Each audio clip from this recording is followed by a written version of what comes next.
Good morning and welcome to the Daily Aus. It's Monday the 6th of April. I'm Elliot, Lawry. I'm Billi, FitzSimons. If you've spent any time on social media lately, chances are you've come across peptides. They're the new injectable wellness craze that influencers say are the secret to getting fitter, looking better, and living longer. On today's podcast, I spoke to an expert to figure out what peptides actually are, whether they work, and if this is something we should be worried about. Elliot, I have been off TikTok for I think about 6 months now, which as the editor of a social first media platform, I'm pretty sure that makes me bad at my job because it does sometimes feel like I'm completely out of the zeitgeist of what is happening out there on social media. And peptides is one of the examples that people have started talking about it in the office. And I have been like, literally, what are you talking about? I think Zara was the first one in the office to say, we have to do an explainer on this. Yeah, that's right. To clarify, you're not bad at your job because you did hire me and I am online to find these things out for you.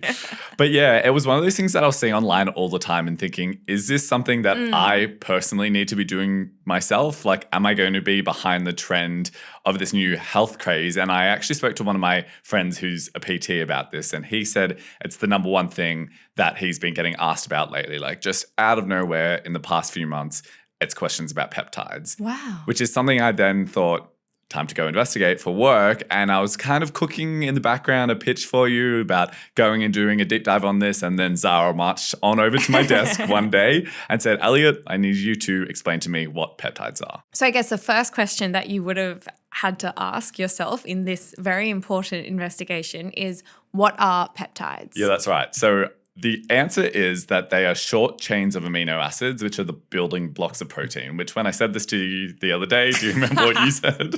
I was like, Elliot, you've used so many words that I don't understand. Like, what is blocks of chains? What is that? I'm not sure, but I'm pretty sure I don't have that in my body. Which, when you said that, I thought I have also read that sentence like 1,000 times in different articles and write-ups about peptides and just accepted it on face value. But I then went a little bit deeper and found out that the easier way to think about it is that they're sort of signals inside your body telling your cells what to do. So your body is already making peptides naturally. I think some good examples are insulin, which is a common one which regulates blood sugar. That's a peptide. And also the endorphins that you get during a workout, they're also peptides. So they're kind of these little responses inside your internal systems. That kind of tells your brain what to think or what to feel or how to move. Yes. So they're not like a new scientific invention. They're something that have always been happening inside our bodies. I think somewhere that I first came across the word peptides was a few years ago. Do you remember when the Ordinary, the skincare line, was really blowing up? Yep. Yeah, so that was kind of my first introduction to skincare, and everyone was like, oh, you have to use their peptide products. And after that, there's been peptide lip balms and things like that. I was actually at Mecca on the weekend and I literally saw peptide skincare and I was like, oh, Elliot will insist that I must get this. So I guess the next question is, if I already have peptides in my system, first question is, what do they do? How do they benefit me, apart from telling me what to think and what to do? Well, this is what we're discussing today, right? Those ones that you were seeing at Mecca, that's not what's going on TikTok at the moment. It's actually something completely different. It's injectable peptides that people are buying online. So I want to make that clarification up top. These sort of more cosmetic uses that you saw at Mecca, that's not what we're talking about today. We're actually talking about this more sort of mysterious, weird trend of people online injecting peptides. Right. Now, somewhere that you might have come across this beforehand is Ozempic. So Ozempic is actually a peptide. Did you know that? No. Yeah, fun facts not. with you. So it's a GLP-1 medication. It's been attributed for weight loss results from peptides coming into your system that way. Now, that's to say that peptides are already in those cosmetic circumstances and also in Ozempic out there regulated in the market. But it's a really strong point of distinction because in those cases, peptides are prescribed and administered. They can be sort of, really genuinely transformative medicines. But outside of that, the TGA, which is our sort of medicine regulator. Exactly. They classify peptides as a Schedule 4 prescription-only medicine, which means if you're using them in any other circumstance, including the way these people on TikTok are using them, you're breaking the law. Okay, so you said that people on TikTok are injecting themselves with it.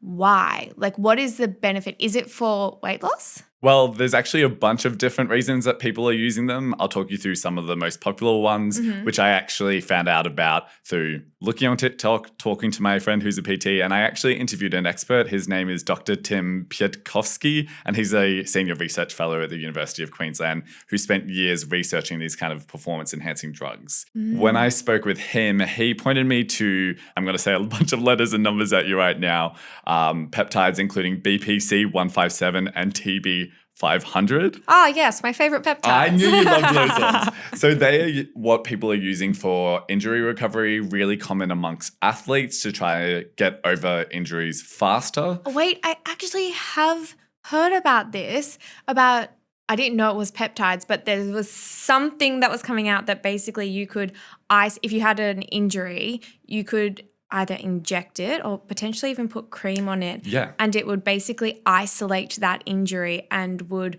really increase the speed of recovery. Exactly. So that's a really common one. And then Is that legal? Yeah, so there is legal ones, but again, prescription only. Right. And the concern here is that people are accessing it outside of getting a prescription. Exactly. These Got it. unregulated products. Yes. On top of that, there's some other common ones. So GHKCU is one that supposedly makes your skin really radiant and glowy and dewy.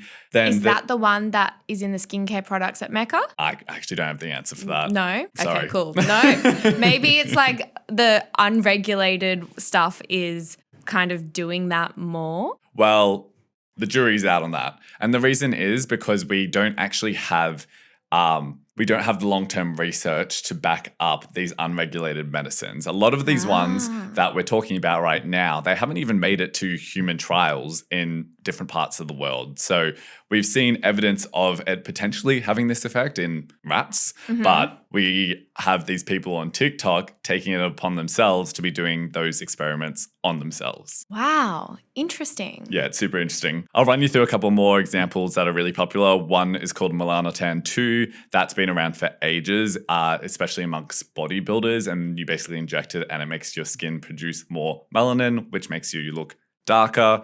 A concern with that one that the TGA has actually highlighted is that it can increase your chances of having skin cancer, and not only does it darken your skin, but it darkens all your organs. So internally, you're having the same sort of process, which I'm not a doctor, but I would have to say that's probably not good. Doesn't sound good. No. And then the last one, which is probably the one that I saw the most when I was doing the research on TikTok, is one called Retta for short. And that one is an unregulated GLP-1 medication. So it's kind of similar to Ozempic in the way that it works, in that it's promoting weight loss, but it's one that people are accessing because they either can't get it through prescription or they're too lazy or they want to do it a cheaper way. I was going to say, why would they not just do GLP-1s? But it's because it's cheaper and maybe easier to access. Yeah, and they don't have to go through a doctor.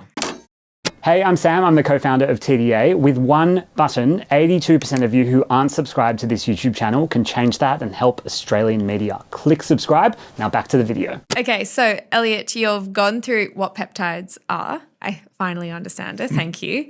And what the different uses of it are, particularly in this unregulated market. What I'm interested in with this is how popular is it? Like, how do we know if people are using it? Do we know how widely it is being used beyond the videos going viral on TikTok? So it's one that I asked Dr. Tim about. He actually runs a service called Steroid Connect that basically you can ring if you're having any issues with steroid use. And what he said is over the past 6 months, all of a sudden they've been receiving these calls about peptides. And this is where it starts to get interesting, because where steroid use might have been more for people that are bodybuilders or gym bros that are really intense into growing their muscles and, weightlifting, the people calling in about peptides are kind of everyone. It's the girl next door, it's the person down the street, and it's all going back to that social media promotion that we were talking about earlier. So something most concerning from that conversation that I had with Dr. Tim is he said that increasingly the people calling in concerned about side effects of peptides are really young, and I'm talking under 18. And here's what he had to say about it. If you are 14, 15, 16, 17, especially, there's so many other levers for you to pull around exercise, diet, supplementation before reaching for those substances. For young people, the encouragement would be, look, looks flashy, looks great. We just don't know what it's going to do during a critical time of development. And so these are people who are calling up because of adverse side effects from peptides. Yeah, correct. It's more so that they don't know what they're doing because it's not a prescribed medication. So a big issue that was coming up was that people were overdosing themselves because they're just getting these little vials. They're not doctors and nurses. They haven't got an instruction manual on how much or how actually to take these medications, and they're doing it themselves. And they're literally like with needles injecting themselves? Yeah. Wow, that is so young to be doing that. Yeah, I know. And one of the things that was actually quite scary about that is that a lot of parents were calling up as well. So they were saying, I've got a package turning up at my door with sort of Chinese symbols written on it. Oh my God. Which is actually something that we should talk about. Most of these are manufactured out of China. They're a massive hub for peptide production. Mm-hmm. And on the website that I went and looked at, quite a few of them actually, every single one of these products, it says on the bottle, for research purposes only. So even the manufacturers of these products aren't saying this is for you to be taking it home, but that is what's happening. Wow. And so when we say that young people are calling up about potentially overdosing, what does that look like? What does it look like to have too many peptides in your system? So, I mean, it depends on the peptide that you're taking and, you know, how much you've had on it. But an example that came up in my research was that someone had accidentally taken 4 times the amount of a GLP-1 medication that they were meant to. And this was an unregulated peptide. And what happened was they couldn't get off the toilet. They were stuck there for days. Goodness. Yeah, scary. And then they didn't know what to do because there's not a whole lot of research once you get to that point. Exactly, because it's unregulated and it's just something that's out in the market that we don't have much information on at the moment. So where does that leave us? Like, what do we do from here? Is it something that the TGA is trying to regulate more of? Are they trying to – actually, separate question. When we say that it's unregulated, does that mean that it's banned? Some of them are, but to be honest, it's actually more of an issue that the government hasn't caught up to the peptide craze. Like we're still in the process of working out how to tackle this thing. Wow, interesting. Okay, so back to my initial question, where to from here? What does it look like? Is the TGA trying to look into this more? I would assume so. What I would say is Dr. Tim, as someone who's, you know, in the industry and advising bodies like the TGA on this, he actually was not as doom and gloom as you might think about it. He was kind of saying that, you know, the research is both exciting and also incomplete. The thing that we're looking at the moment is we don't have these long-term trials of the side effects of medications like this. So it's like vaping, for example, where there was kind of this explosion of vaping and everyone was saying, well, we don't actually know what the long-term effects are because it hasn't been around long enough. Yes, but different, because vaping is something that you're doing not for health benefits, whereas people are taking peptides for health benefits. And, you know, there is research out there that says that these things could make us live longer and be healthier and, you know, look better and feel better. But it's just something that we don't have enough of it yet. Okay, to finish, one thing that I always think about when these kind of stories come up is moral panic. When I was studying journalism at university, there was this whole class about moral panic, which is this idea that sometimes there is a story that the media makes a really huge story or a craze that the media amplifies and tells everyone about and makes it a bigger deal than it actually is. Does that make sense? And I always am cautious with these kinds of stories to think, is it actually a huge deal or is it just something that the media has now got a hold of and is talking to everyone about? Look, I would say that the issue right now is not so much peptides good or peptides bad. That's kind of the question that's being worked out in these medical communities. What the more current issue is the people online that are promoting them. You go onto any of these TikTokers' accounts and a lot of them have a link in their bio to sell these peptides, or, you know, they're doing paid posts from these manufacturers overseas saying they've had all these amazing benefits from the peptides. So I think the issue is more so a bit more transparency in the industry, and also waiting for the regulation to catch up. Yes. So unregulated peptides, bad. Bad. Pretty much. We can safely say that is not a good thing. Well, too much unknown is what I would say. Yes. Elliot, thank you for explaining that on this Easter Monday. Thanks, Billi. And thank you so much for listening to this episode of The Daily Aus. We are trying to grow our podcast, so if you could press follow on whatever podcast platform you are currently listening to this on, it would really help us climb up those charts and help new people find us. We'll be back tomorrow with another deep dive, but until then, we hope you have a lovely day.